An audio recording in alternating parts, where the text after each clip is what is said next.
Hello, everybody. This is Ioana at Be Epic London International Film Festival, and this is our second Q&A session with another three amazing directors and producers and filmmakers from our official selection of our sixth edition. Don't forget, all films are available to be streamed on Cinenzo until 22nd of August, so you can go online, get your pass. Please don't forget to rate the films. That's quite important. And without further ado, let's get to meet some of these incredible people. So first, I'd like to introduce Jennifer Hardacre, who is the director of documentary Close as Brothers. So we're going to do a bit of a teaser from the documentary, and then we're going to get to meet her.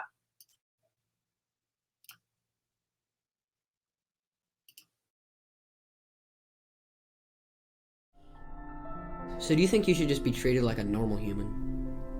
No. No? I don't think that anybody should treat each other like normal humans. We need to treat each other like people. Not the same. You shouldn't treat me differently because I'm autistic. You should treat me differently because I'm August. So Jennifer, hello. Good morning, I think, to you. How are you? Can you do a little bit of introduction about yourself, and then we're going to go back to some questions later on. All right. So I'm Jennifer Hardacre, and I've been making films for a little over 20 years, and I'm also an educator in film and video production and studies, and I live here in Oregon, United States, right outside of Portland. Excellent. That was very brief, very concise. Good.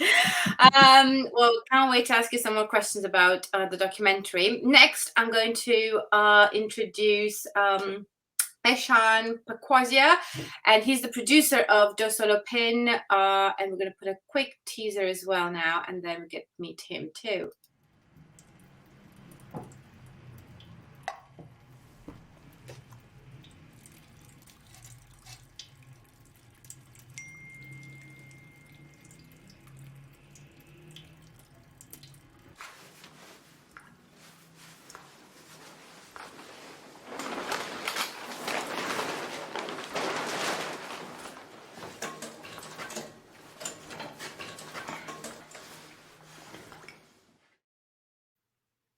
And Eshan, how are you? I'm doing well. Thank you for asking. And can we do the same thing? Just a quick intro, and then we're going to meet Aaron, last director, and we're going to get going with the interviews. So just brief introduction, Eshan. Sure. I am Eshan Pakbaznia. I'm based in California. This Do Solo Pin is my first film, and it's a foreign film, and it's drama. Yeah, I would like you guys to watch it and enjoy it. It has a unique story. Excellent. I think so too. So we're going to get back to that actually. And last but not least, we've got Aaron Truss, director of Knox, the Rob Knox Stories, a documentary. So we're going to go ahead and watch the trailer as well, and then get to meet Aaron. Every knife crime story is important.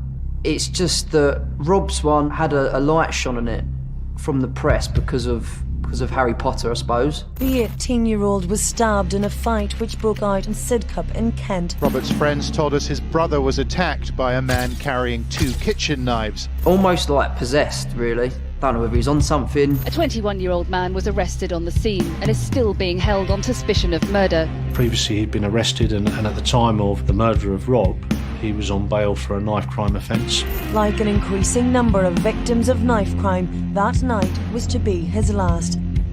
When it came through on the news, it was so shocking. So he was a very easy and naturally talented guy to work with.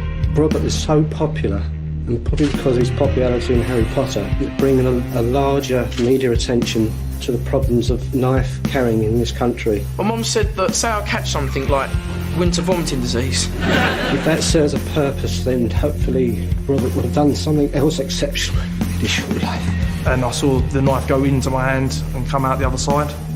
He's held the knife up to my neck, but he's after my mate, and we can't find my mate anywhere. Amongst them, his younger brother, Jamie. Eyewitness reports suggest Robert died trying to protect him from the attacker. I think in my heart, I knew that he was probably dead then. I wonder if Rob hadn't been a successful actor, whether people would have heard your story. No, I think there might have been 2 lines in the local newspaper and that would have been it. And it's a shame that it's important to sort of platform this so much now. And it's more important than ever. I wish it'd all stop tomorrow, but I'm afraid that's not going to happen. It's just getting worse. When's it all going to end?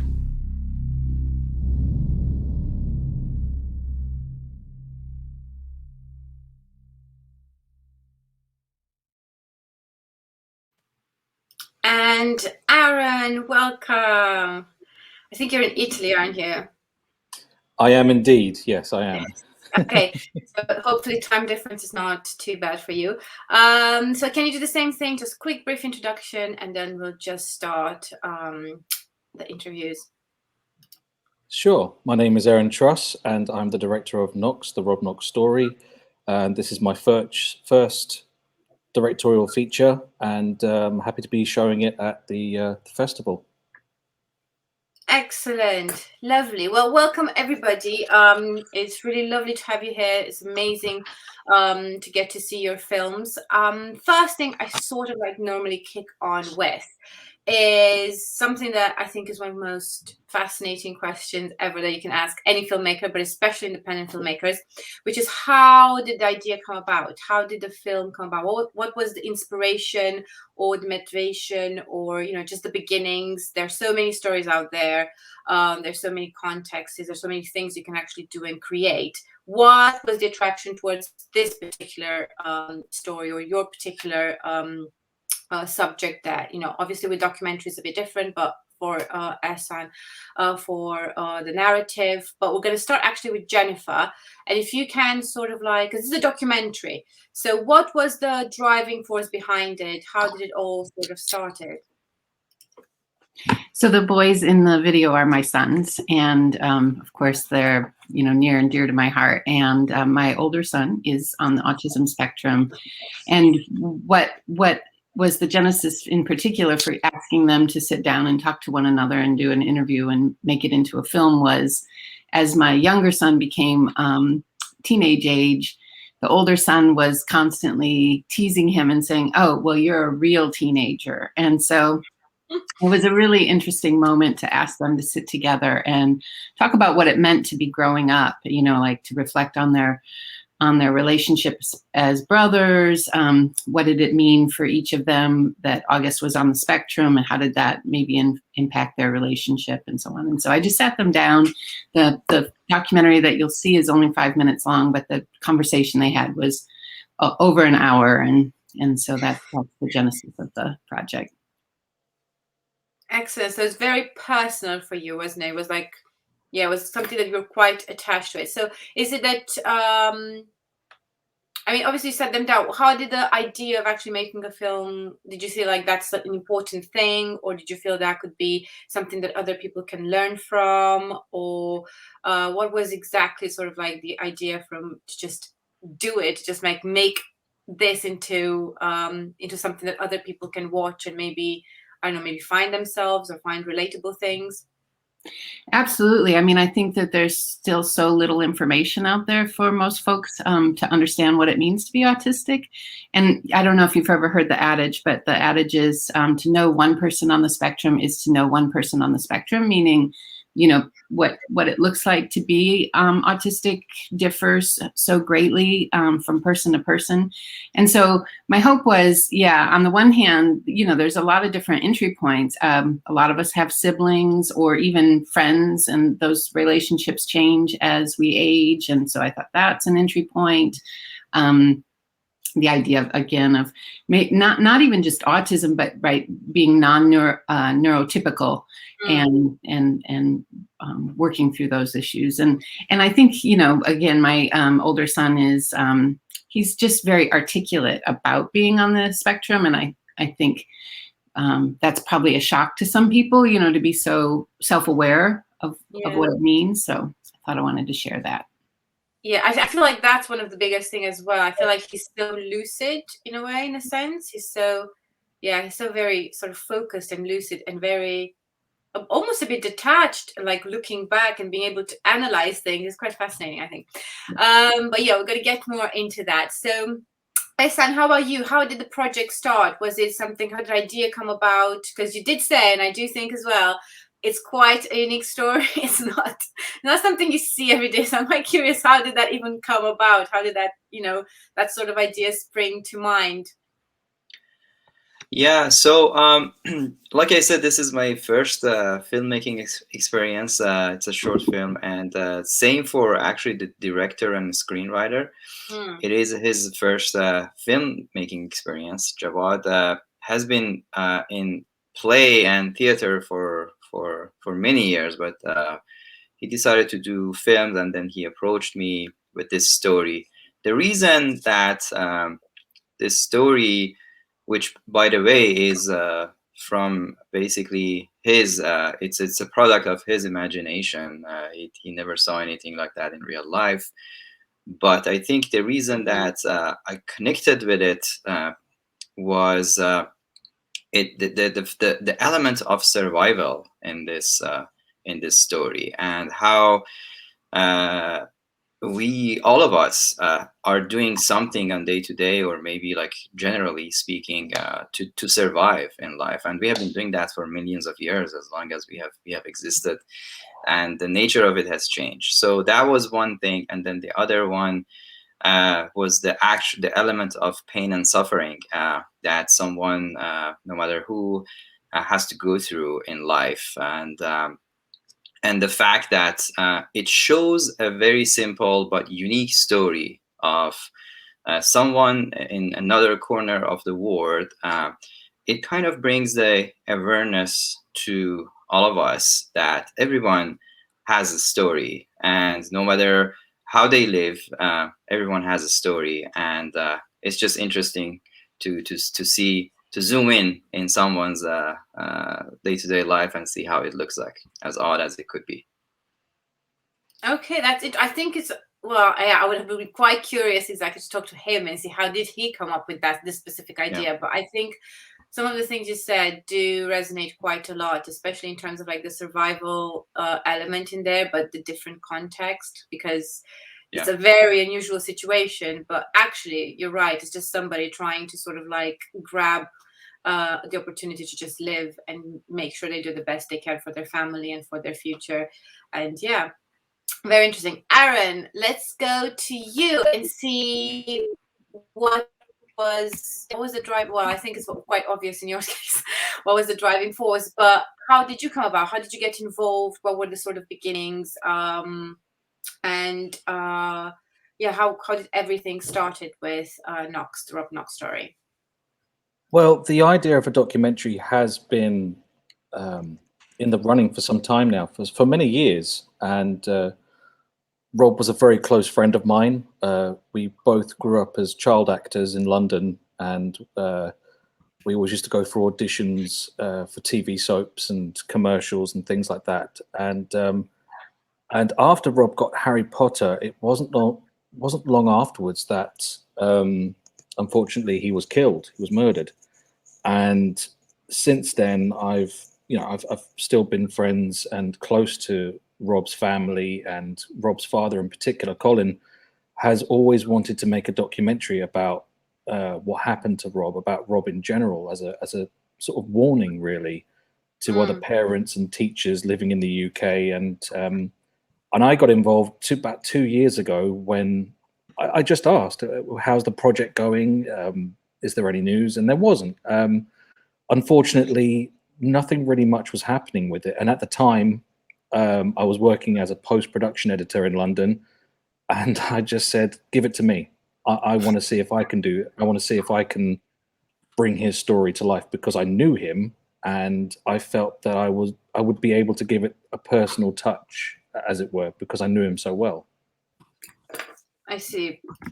That's very interesting. So you actually knew Rob, you had like this personal drive, quite similar to Jennifer, actually. You had the personal connection to it, to the story, and in sort of like trying to raise awareness towards it. Yeah. And they gave it to you. Just, I like that. You asked, I can do this. And you did. That's amazing.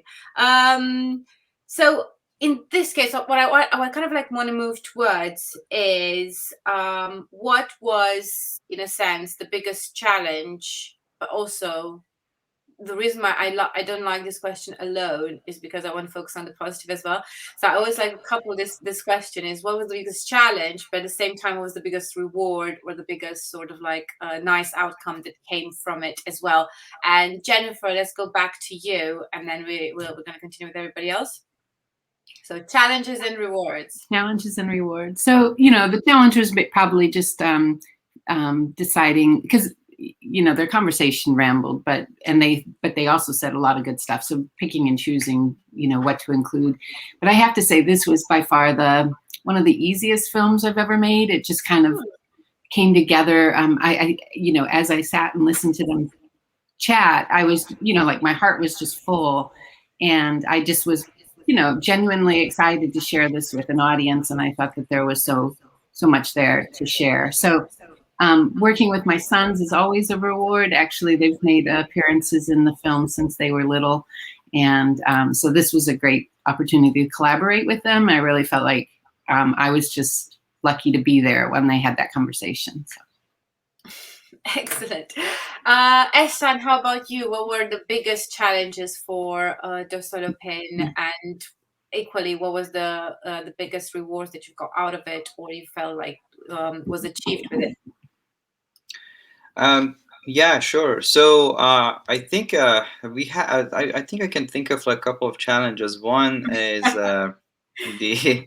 the fact that it like, I mean, I think to just try to make this story and to show the story that looks unique, but anybody can relate to. I think that was very important for me, and I think that Jawad did a very good job for doing that. The other one, because when I read the story initially, so it's difficult until I mean, you can use some imagination and conversations and to see what the actual motion picture looks like. But so when I saw the final work, I was pretty happy with the outcome.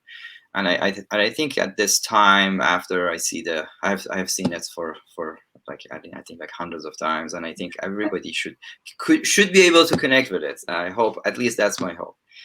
The second thing goes back to the unique part of the story that I don't want to reveal right now, because it will basically ruin the story. But no spoilers. Yeah, I don't want to give any spoilers. So when you will realize this, what I'm saying, when you watch it, there is like a part there is like probably like the most important scene of the film, when things get tense, that there's some acting challenge there, and we had to film many times and then do a lot of work, to many trials to basically get through that. So that was another challenge on the scene that my team had to go through. I see. So a little bit of acting challenges on your side. Yeah. Right. Excellent. So in that case, Aaron, again, a bit different because yours is a documentary as well as Jennifer's. Well, what do you feel were the biggest challenges for Roblox, but at the same time, what were the biggest rewards that you have achieved, or that the documentary has achieved? Well, I feel like it's an odd one, because I feel the biggest challenge working on the documentary was working on the documentary itself, because in the sense that I'm to tell a story impartially and to open it up for a wider audience, to make it viable to them. I'm obviously very close to it because I knew Rob. I was a very close friend. So it was a matter of me bringing on board some creative consultants who were able to tell me, you shouldn't do this, you should do that. Basically keep me on the straight and narrow, so I wouldn't end up making a sort of love letter to my friend, but trying to keep it as open as possible. And they were absolutely fantastic. I'd worked with them professionally before, and they did a great job. I mean, there were some other hard things about the documentary, but honestly, everyone has been the nicest in regards to this production, because you know, you've got red tape with Warner Brothers for Harry Potter. You have a lot of issues sort of bubbling in the background, because if you don't tell the story correctly, there could be certain implications on certain matters that I can't mention. So it was a case of just being as honest about the story as possible, not trying to glam it up, not trying to make it sensational or anything like that. Just be completely honest. And the reward itself is the fact that everyone came on board, did it for free, the fact that we had Ray Winston, Jim Broadbent, the approval of the Harry Potter cast members as well was absolutely fantastic. So the fact that we got it done is the biggest reward, in my opinion. I can totally, I can see that, and I can understand why. And I sort of really, I didn't actually think about this aspect, because both of your films are quite personal, obviously, is that, yeah, how it must have been quite emotional as well to sort of like have to go through, because you have to like sort of like go through it all over again. It's a bit of a traumatic experience in itself. So you sort of like have to almost kind of relive it, but make sure you're actually telling it in a way that it's not necessarily about, you know, your emotions, but it's rather about telling that story in an honest and subjective and sort of like awareness raising way. So I think that's actually quite fascinating in itself. But yes, rewards are important. So we're all, I mean, your films are great. They're so personal. And I think this is one thing I always say to all filmmakers in general, and I always try to sort of like support and do our best to support independent films, because the personal element to it is so much higher and is so much sort of like connected and so much powerful than with other types of content. And I think that is really great. Moving on, I would go to a question which takes a bit away, not necessarily too much away, but a bit away from the actual project. But what makes films great for you? What do you think makes a project good? On that note, what are the elements of filmmaking that are really important in your opinion when making a film? At the same time, when you see a film as well, if that makes sense. So what do you feel, because you are filmmakers obviously now, so what are the things that you feel important in making your films? But at the same time, as viewers, what do you think is important when you do watch a film? What are the elements that are important from that sort of perspective? And Jennifer, let's go again with you. I think I just always look for something that feels authentic or honest. I you know, like, because I also teach filmmaking, right? So this is obviously something that we talk about a lot, and so I do think, I mean, I obviously almost everything that I've ever made comes from something really, really personal, and you know, that idea that one hopes that the personal experience then becomes a universal, that it is those tiny universal experiences that connect us. And actually my motto as a film educator is film, you know, telling stories is what connect us as humans. And so, you know, we start like with that idea of sitting around a campfire and sharing stories. So I guess I'm blabbering, but what I really want to say is that for me, like a really good film is the one that it strikes something in your heart. It doesn't feel contrived. So narrative, starting with the narrative, basically, or focusing on a narrative as the driving force of the project. Ehsan, how about you? What do you feel about elements that make a film great for you as a filmmaker, so from an inside as well as from you as a viewer when you watch a film? I really liked what Jennifer mentioned about story and the storytelling element of films. I think it's very important, and I think she touched on something that is very that you can share basically between like any types of film. Like it doesn't matter what it is, if it's an animated film or if it's documentary or drama or narrative, everything. You can really. It has to have good story. I think that's it doesn't have to, obviously, but it is, I think, one of the most important parts of the film for me. And also I think, and that for me personally, I believe that from viewer point of view, things have changed a little bit compared to I don't know, a couple of decades ago when people watch film. I think there is so much content out there these days that people not only watch films for entertainment, not only watch film for entertainment and relaxation, they also watch for to learn something from. So I think that again goes back to the story. So as long as it's unique and they make a personal connection with that story, I think that will be very important. The other thing that I think is, again, goes back to along the same lines is that meditative part. I think like these days a lot of people watch films to kind of like do some sort of like meditation, daily meditation, to get away from their day-to-day life and then relax a little bit. So I think that part also plays some element to it. So if you can like play with that, that would also help the viewer enjoy.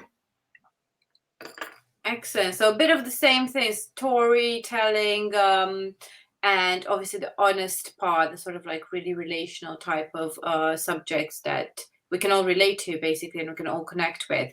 Aaron, how about you? What do you think what makes a film great for you as a viewer, but what do you think is a really important aspect as a filmmaker when making a film?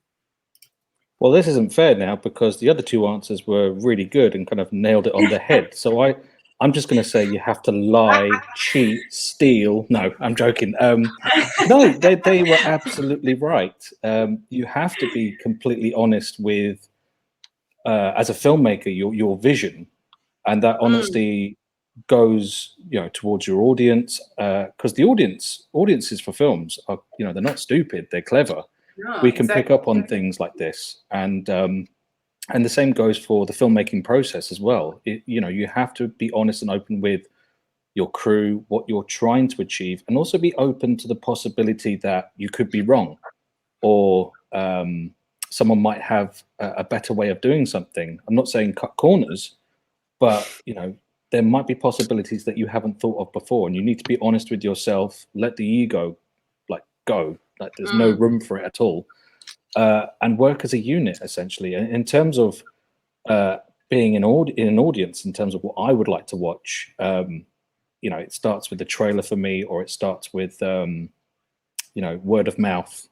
Especially with the boom of documentaries in the past few years now, especially on Netflix and streaming services, you can't really move for all the true crime documentaries that are out there at the moment. But again, I think it always comes down to the fact that you can tell when something is over marketed, and when there becomes a bit of repetition, and you kind of feel like it's just like something else you just watched. That to me is dishonest filmmaking or dishonest marketing. There's only so many times you can stick a classic song from the 60s and update it and put a piano over it and make it mysterious. It's like, yes, I get it, that's been done to death. But normally when something not necessarily original, but something that maybe strikes a chord within you and go, actually, that looks quite fascinating, that looks like something I haven't seen before, and yeah, that for me does it as a invitation to watch something, most assuredly. Yeah.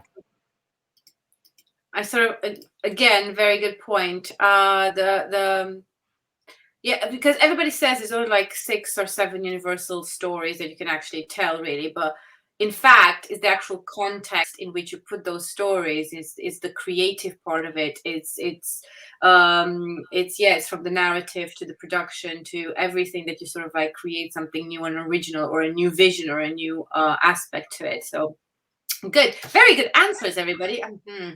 Now I'm going to be tricky. What am I going to ask you next? Well, actually, I have two more questions. Then we go to truth or dare. Yeah.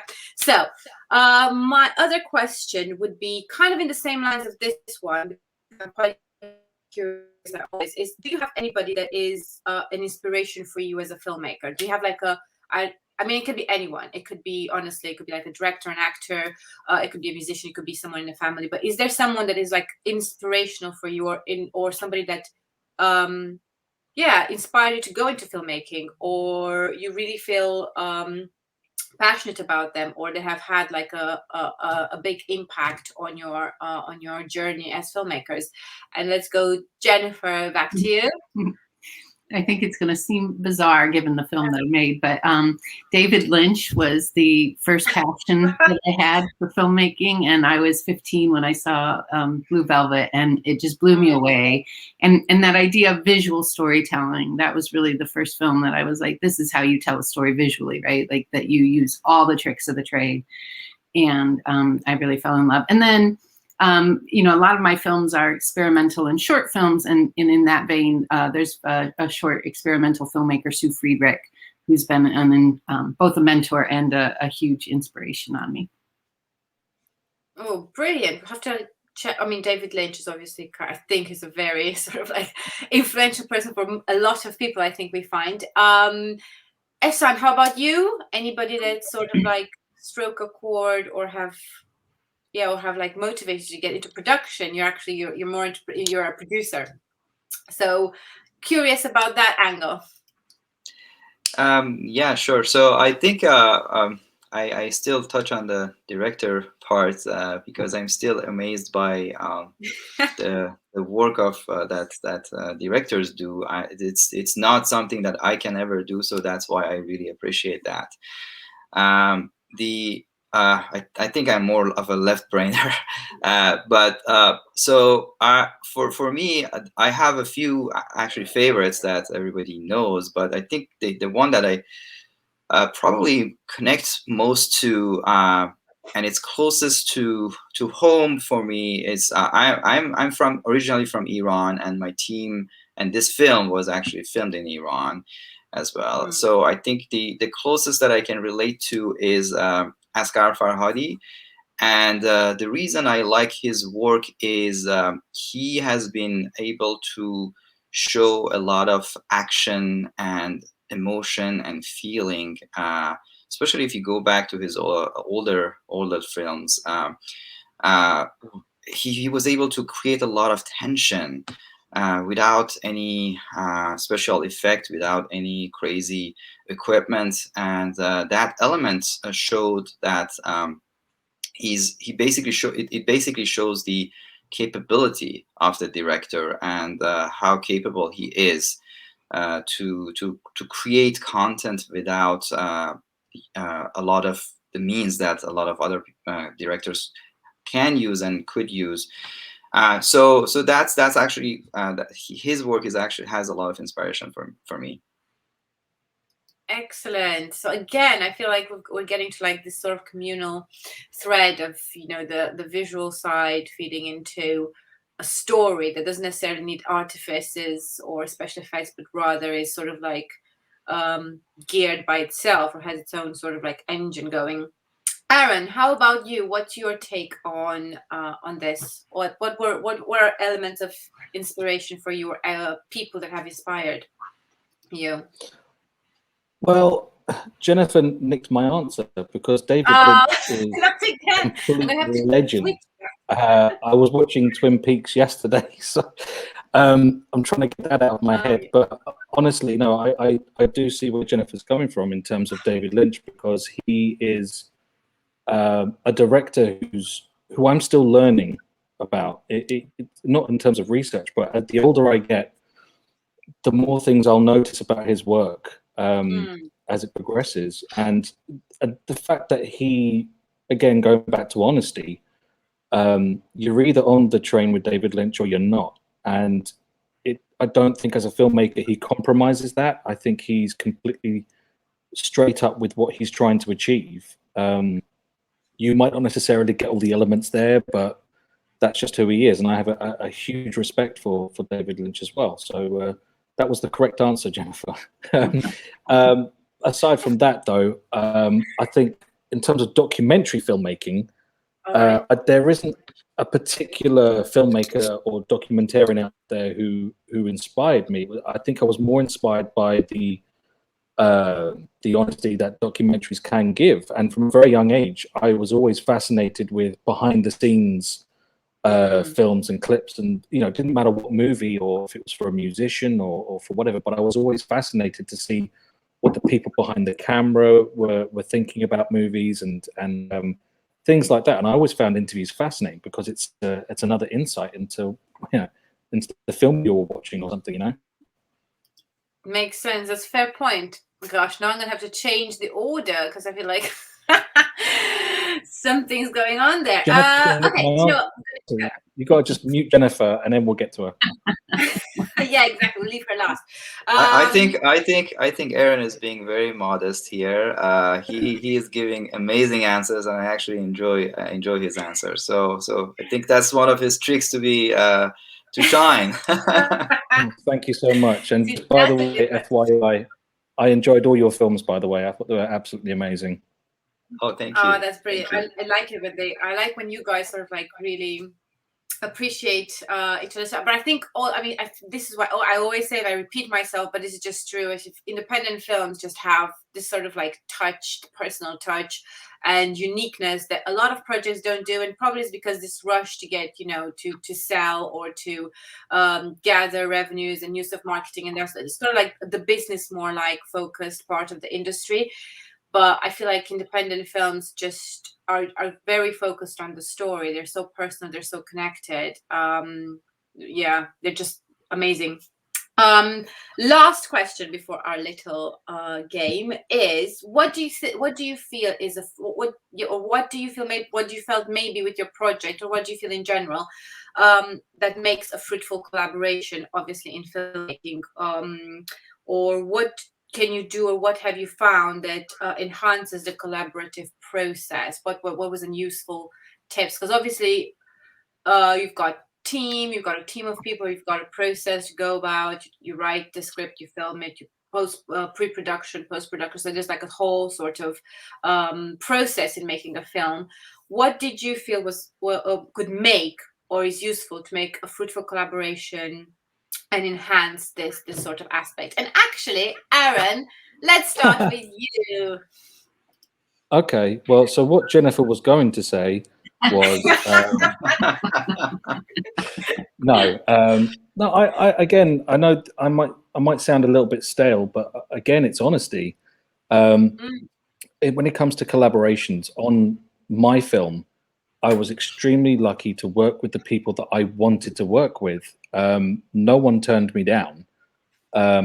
Behind the scenes, I knew that I wanted to edit the film as well. I know a lot of directors tend to like to edit their films as well. And working with special effects artists, working with audio.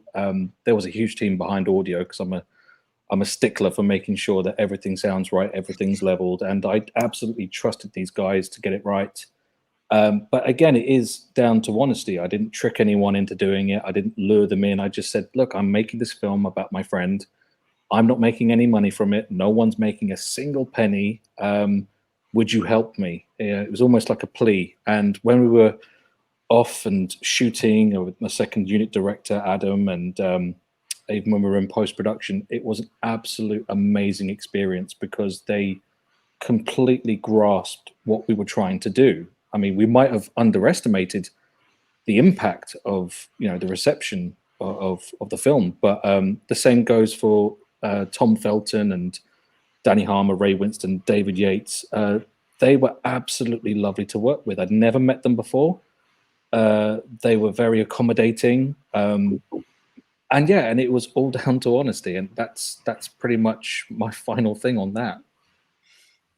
Excellent. And Jennifer, let's go to you. There we go. Honesty. It's a funny thing because I actually work fairly collaboratively. I film do the sound recording and edit all of it.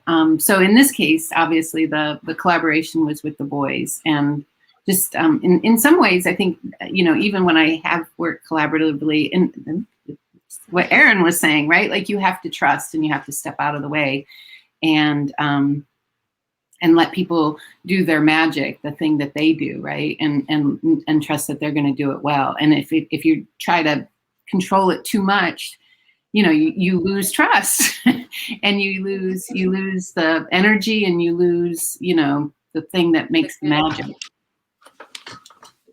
Good, very good point, fair point. Ehsan, how about you as a producer? You probably this collaborative and this idea of the collaborative process actually is even more, probably more poignant. So what is your take on this? So this was again as the first filmmaking experience. You're right. There could be a lot of challenges for, especially in the independent domain. The part that I was lucky about was coming from. I have a lot of in my other life. I have been working in the tech industry for many years, and I have worked with teams and in a lot of collaborative environments. So I brought some of that experience here, and I like Jennifer and Aaron touched on this. I think it's very important. The element of trust is very important in any type of teamwork. And initially, because most of the people on the team I didn't really know personally, it was very important to build the trust initially, and listen to what they say.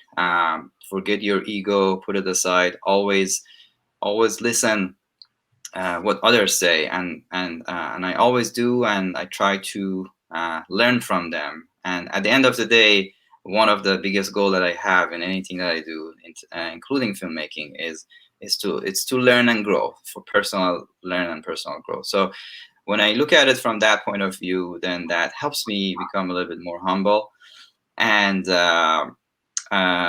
helps the team grow as well.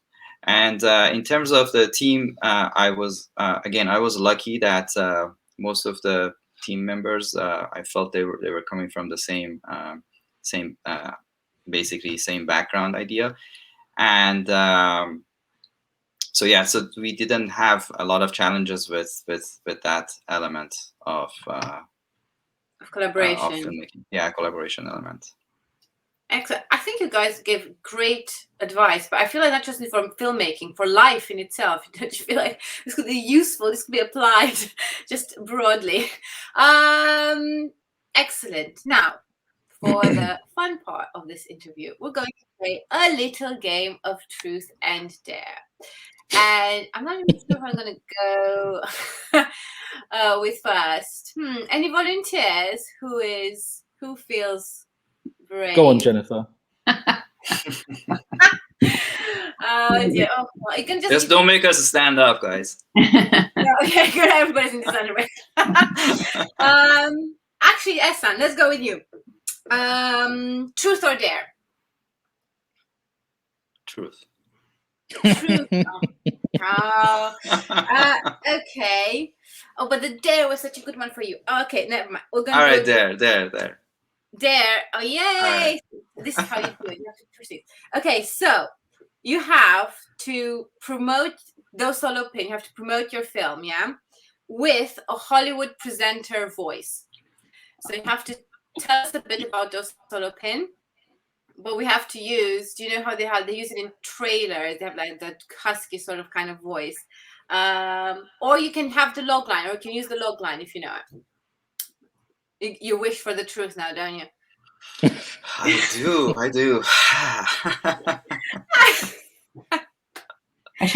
In a world. There you go. Yeah. Oh my God, this would be good for you, actually. Maybe I know what. That's a. Oh, do you want to take Jennifer's? This is going to be on the internet forever. You know just saying. Okay, I'll do it. That's fine. You did excellent. Let's go. All right. Ready, steady, go. developing your survival story that involves pain, painful life. That's it. Wow. I am. You sound like Jack Nicholson. That was actually quite impressive. Pain. Well done. Well, actually, so it was really good. Who's next? You know, I feel like I should do like rock, paper, scissors, but Jennifer, you go. Truth or dare? So, Joanna, which is better? Don't trust her, Jennifer. No, don't actually. I'll give you the same option. You choose whichever you feel, and if I feel that's not the right choice. All right, I'll take dare.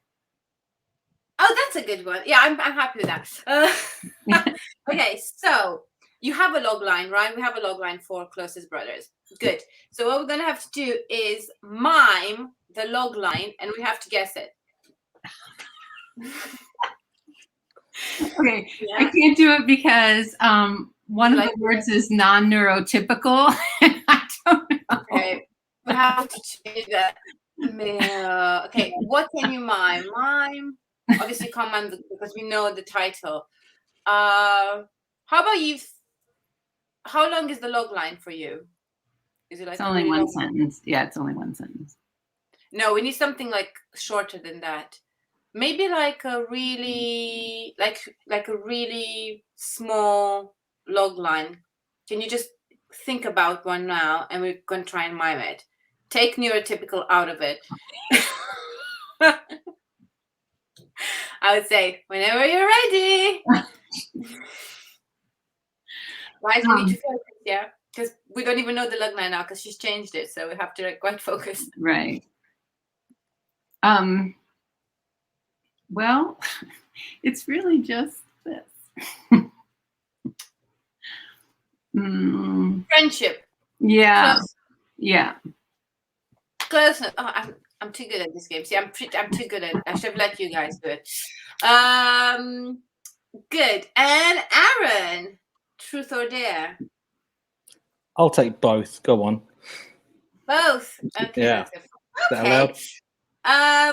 Okay, so truth is, what is the greatest obstacle you had to overcome about your film, about Knox story? Yeah, I can say it. Sure. Yeah, I think it's fine. Okay, so securing the rights to Harry Potter from Warner Brothers. Right. That took almost a year to do. And whoa, I see. Yeah, it's trying to get permission to use footage from a Warner Brothers movie.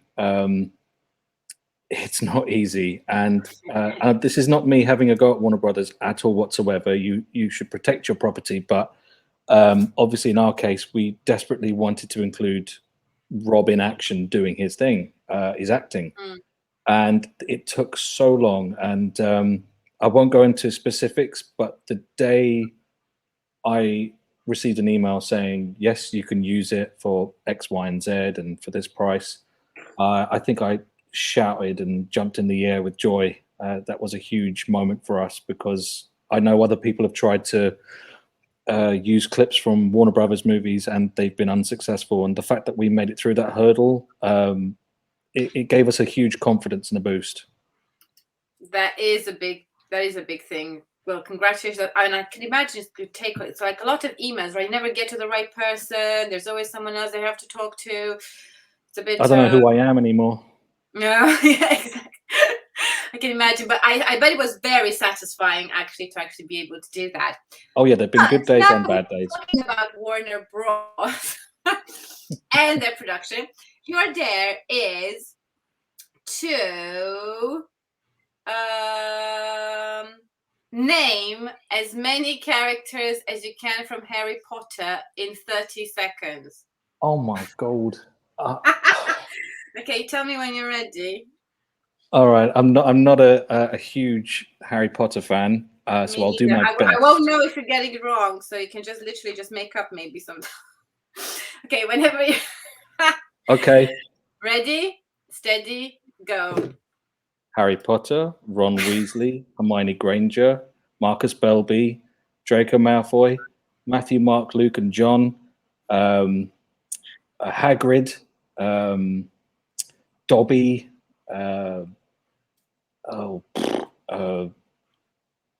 Dursleys, all of them. That's 3 points. The Owl, Gryffindor, Saruman. You've got fair bunch. You're good. I did not Yeah? imagine. Is that like, it? Yeah, I think you've got like 14 or 15. Actually, I'm not even putting the ones that just like multiple characters. I will give you them though. I do appreciate. You don't want to get into the action, but that's very, very good. Even Vlad says, "Ooh, he's amazing." That's why you should research for your documentaries, guys.